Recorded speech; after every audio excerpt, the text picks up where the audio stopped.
Hello दोस्तों, स्वागत है हमारा यूट्यूब चैनल मैथ इजी में। तो आज हम एपी के जो अपना एपी सब्जेक्ट है उसको आगे बढ़ाते हुए आज देखेंगे कि एपी में जो यन पद होते हैं उनका योग कैसे निकालते हैं। मतलब कि कोई सीक्वेंस कोई सीरीज दिया गया है तो उनका सम यानी कि जोड़ कैसे निकालते हैं। ठीक है, तो उसके लिए अपन शुरुआत करते हैं। सबसे पहले एक फॉर्मूला होता है, ओ होता है, उसको एस से डिनोट करते हैं सम को। एस इक्वल टू होता है n/2 into 2a plus n-1 into D. तो दोस्तों ये फॉर्मूला है जहां n हो गया नंबर ऑफ टर्म्स यानी कितने पद हैं, लिख लेते हैं यहाँ पे। ए है अपना जो फॉर्मूला, ये है एपी के n पदों का योग निकालने का ना, यानी कि एपी के n पदों का योग निकालने का सूत्र। ठीक है ना, जहां पे n क्या हो जाएगा, पदों की संख्या, पदों की संख्या। बाकी ए आपको पता है प्रथम पद, डी पता है कॉमन डिफरेंस यानी कि सार व अंतर। ठीक है, तो चलिए इसका इस्तेमाल कैसे करते हैं ये देखते हैं। एक एग्जांपल ले लेते हैं अपन। जैसे कि कोई भी एग्जांपल ले लेते हैं अपन, ठीक है ना। उसमें अपन को देखना है कि कोई एपी का योग कैसे निकालते हैं। जैसे कोई अपने को सीक्वेंस दे रखा है, जैसे कि एपी का जो दिया है सीक्वेंस वो है 8 3 -2 डॉट डॉट डॉट करके। इसमें पूछ रहा है कि ये जो सीक्वेंस है ना, कि प्रथम 22 पदों का योग ज्ञात कीजिए। ठीक है, योग ज्ञात कीजिए। ठीक है, चलिए। तो ए एक अपने को सीक्वेंस दिया है यानी एपी दिया है, अर्थमेटिक प्रोग्रेशन। उसका जो प्रथम 22 पद होगा यानी कि पहला दूसरा तीसरा डॉट डॉट ऐसे करके 22 जो पद होंगे उनका सम क्या होगा, उनका जोड़ने पे क्या आएगा। ठीक है, तो अपन इसमें देख लेते हैं क्या क्या। पहले तो इस फॉर्मूले के लिए क्या चाहिए, हमको n चाहिए। n का मान दे रखा है 22, a प्रथम पद दे रखा है 8, d निकालना पड़ेगा। ठीक है, निकालते हैं चलिए। तो a कितना दिया है 8, d निकालते हैं। d क्या होता है, कॉमन डिफरेंस यानी कि दूसरा माइनस पहला। तो दूसरा पद क्या है 3 माइनस का पहला पद 8, यानी ये आपका आ जाएगा माइनस का 5। और नंबर ऑफ पद यानी कि 22 पदों का योग निकालना, तो n दिया है 22। ठीक है ना, तो योग निकालना यानी कि s बराबर वॉट। ठीक है, चलिए तो इस फॉर्मूले से देखते हैं। तो क्या हो जाएगा, s equal to n/2 bracket में 2a plus n-1 into D. Formula पे इस पर रखेंगे तो क्या आएगा, n का मान कितना दिया है 22, तो 22/2 ब्रैकेट में 2, a का मान 8 दे रखा है प्लस n 22 दे रखा है, तो 22-1 इंटू डी का मान यहाँ पे माइनस का 5 है। बस इसको दोस्तों सोल्व कर लेंगे और अपना आंसर आ जाएगा। तो इसको करते हैं, यहाँ पे कितना आएगा, ये 2 से कट जाएगा तो 11 बचेगा इंटू इधर 8 दूने 16 प्लस का इधर 22 में से गया 21 और इंटू -5। सोल्व करते हैं इसको, क्या है ना 11 इंटू 16। यहाँ देखिए प्लस है, इधर माइनस है तो माइनस आ जाएगा। और 21 पंचे 5 का 5, 5 दूने 10। इसको घटा लेते कितना आएगा अपने को, घटाने पे 11 इंटू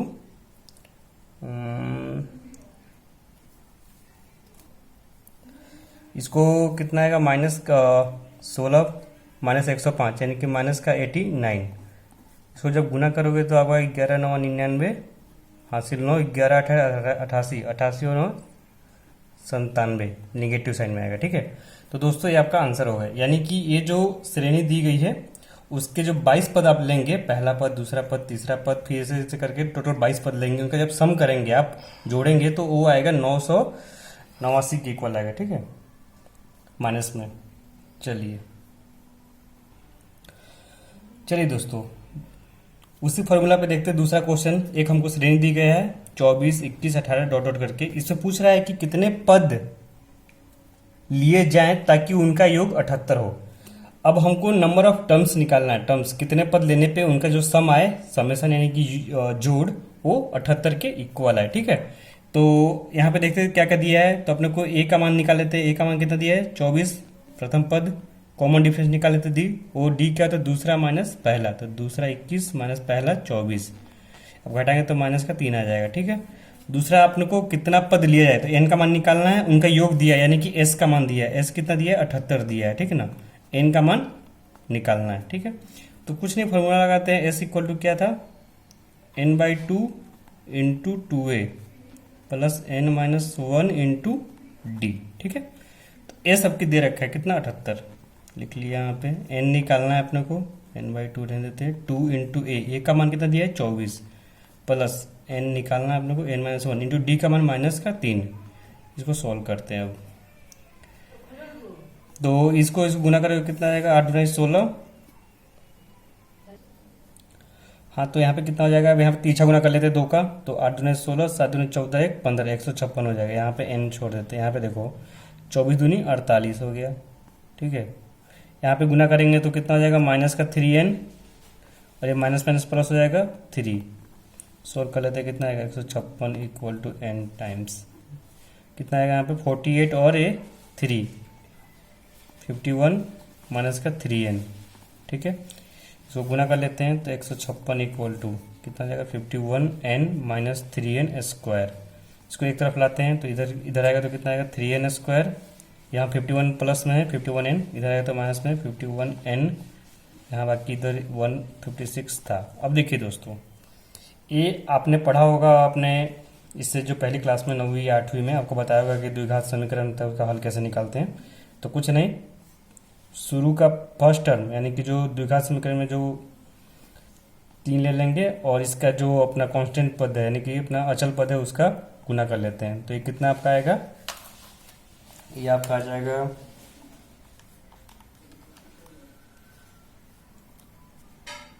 468। ठीक है, तो इतना 468। एक काम करते हैं ना, इसमें अपन पहले 3 कॉमन लेते हैं। देखिए 3 कॉमन आ रहा है, तो 3 कॉमन लेते क्या बचेगा यहाँ पे n स्क्वायर माइनस यहाँ बचेगा 17, 17 ये 51 हो जाएगा। तो और प्लस यहाँ पे कितना बचेगा 3 5 15, 3 2 6। इससे अपना क्या होगा द्विघात समीकरण आसान हो जाएगा सोल्व करना है। 3 तो इधर 0 में चला जाएगा तो क्या बचेगा finally n square minus 17n plus का 52।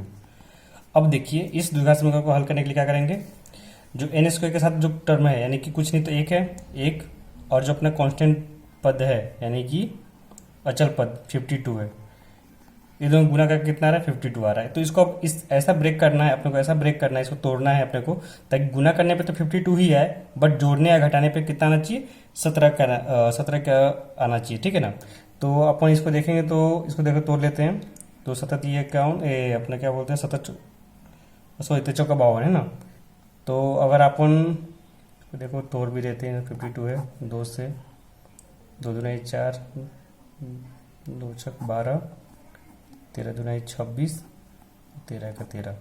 ठीक है, तो अब क्या करेंगे, देखिए इसी में से बस इसी में से आपका फैक्टर होगा जिसको 2 टर्म ऐसा होगा जिसका जोड़ने या घटाने पर -17 या इसकी इक्वल आएगा। ठीक है ना, तो अपन ने 17 लेते हैं और ये दोनों को साथ में लेते हैं, यानी कि कितना हो जाएगा 3, 13 और 4 लेते हो, 13 चौका 52 आ रहा है और 13 और 4 को जोड़ने पर 17 आ रहा है। यानी कि आपको कितना लेना पड़ेगा यहाँ पे -13 लेना पड़ेगा और -4 लेना पड़ेगा। ठीक है ना, तो ये अपना कितना हो जाएगा 13 चौका 52 हो जाएगा, और इसको जोड़ने पे देखो -13 और -4 कितना आ रहा है -17 आ रहा है ना, यानी कि -13 और -4 अपना क्या है फैक्टर है इसका। ठीक है ना, तो इसको सोल्व कर लेते हैं यहाँ पे। तो n स्क्वायर माइनस इस 17n को क्या लिख सकते हैं अपन 13n माइनस का 4n, और लास्ट वाला जो पद है उसको ऐसे छोड़ देते हैं। ठीक है, इक्वल टू 0। अब देखिए शुरू का ये दोनों में से क्या कॉमन आ रहा है n कॉमन आ रहा है, तो n कॉमन ले लिया हमने। अब क्या बचेगा यहाँ पे n माइनस यहाँ से n कॉमन लिया तो यहाँ पे 13 बचा। ये दोनों में से क्या कॉमन आ रहा है, ये शुरू के इसमें से कॉमन लेना अपने को, इसमें से कॉमन लेना। ठीक है, तो इसमें से क्या कॉमन आ रहा है यहाँ से आप माइनस का 4 कॉमन ले लो। ठीक है, तो क्या बचेगा यहाँ पे n, यहाँ पे प्लस, ये तो माइनस तो कॉमन में आ गया। ठीक है ना, तो प्लस हो गया यहाँ पे, और यहाँ प्लस है तो यहाँ पे माइनस कॉमन आएगा, माइनस कॉमन ले लिया तो यहाँ पे माइनस आ जाएगा। ठीक ना, और 13 चौका 52 ऐसा इसलिए माइनस कॉमन लिया ताकि अपना को 2 टर्म इसमें से कॉमन हो जाए, ताकि अगली बार अगले स्टेप में अपन इसको कॉमन ले लें। ठीक है ना, तो इसको सोल्व करने के लिए इसमें से n-13 को वापस कॉमन लेते हैं,